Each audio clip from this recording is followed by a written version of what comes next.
was the fall of 2016. The cold front just came in. It was mid-October in Chile. My friends and I were going to go on a hayride on the weekend. It was 5 of us. The 2 others were at work. We were going to Peach Farms. It was very popular. We arrive, and there is music and lights. Halloween lights and white street lights. We see people dressed as pirate zombies, and taunting us, we laughed and went towards the hayride. It was a John Deere tractor that was pulling the hayride. Nice and comfy. The hay was very comfy to sit on. One of the 5, Jack, was sitting next to me. Jill and Nash and Bent were across from us. The ride started around 9 p.m. We saw some actors in costumes like Jason and people with chainsaws running at us, and we thought it was like being in a movie. We then were going through an area that was called the Black Woods. It was dense. It was just eerie silence. There were 8 other people with us, and Jill looked confused and uncomfortable. There were crickets and something moving around. It was very unsettling. We saw skeletons hung in the trees and a woman speaking something in a foreign language. We glance over and see the tractor driver, and his head was missing. He turned and looked at us. We thought it was very good to scare us. It was working. Gray costumes. We passed a UFO. It was just sitting there. It was made out of metal, and it was very well done.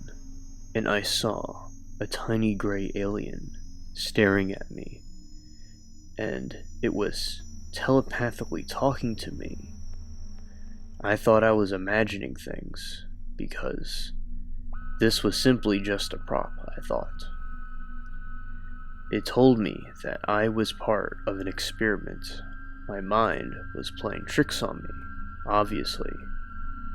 We then see frozen people from different generations, all standing on one side of the road with frozen eyes, and more on the other side as well. I was impressed with all of this. Then the ride halted.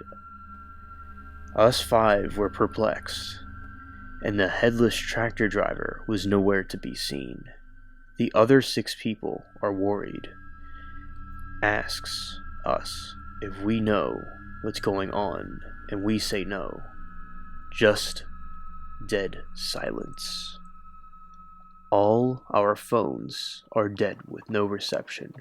We hear a horse galloping, and we now see the headless horseman. It takes off a man's head.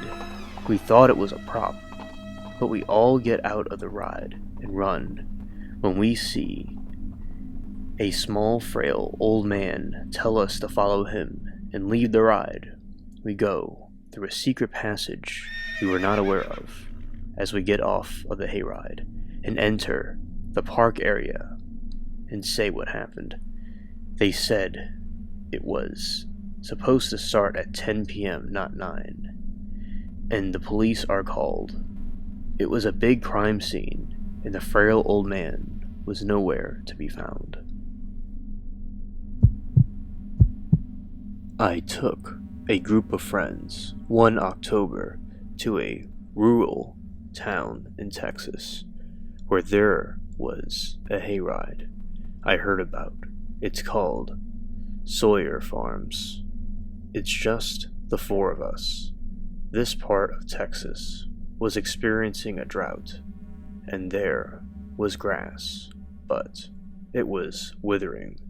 So anyway, we made a turn on a dirt road to this small house, and there was a bigger house adjacent to it.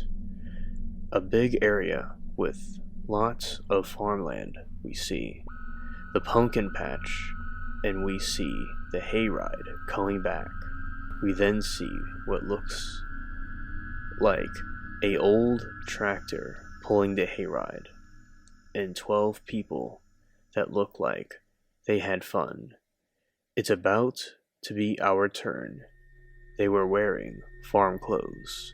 We hop in, and the eccentric man hatches the door closed so won't fall. He was seeing the different people on and off of the ride. He tells us he will be off because he has to attend to the meat locker, so his nephew would see us when we return.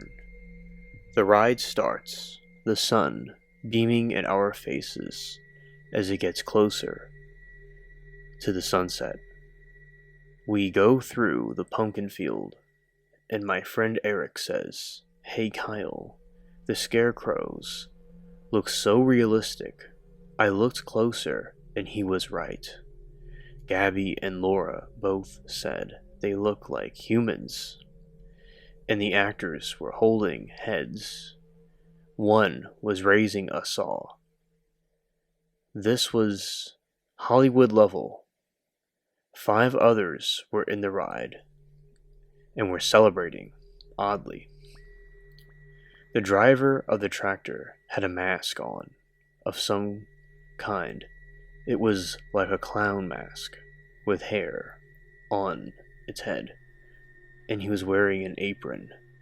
This whole atmosphere was already more disturbing than any haunted house we have ever seen. It's now dark, and we are about to head into the cornfield. We then see the Titanic-sized corn stalks, and all of the atmosphere is totally silent until we hear the chainsaws. They all are wearing masks, like the tractor driver. All these people coming out of the cornfields, raising the chainsaws, and making animal noises. It was really cliche. Laura noticed there was human flesh on all the chainsaws, and we all started noticing we were trapped. And I hear one coming towards me, and then I take off my shirt and throw it at the chainsaw, and it jams. The creepy looking person is shocked that was trying to kill me with a chainsaw, and all other chainsaws also stopped, and they all stare at us. And this whole time the driver was silent as we passed through the cornfield. We eventually got back to the end. We get the heck out of there.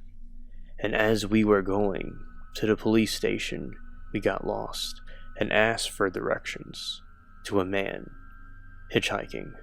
He told us where it is and said we could always look on Google Maps. We said where we were just previously at, and the man says, "What?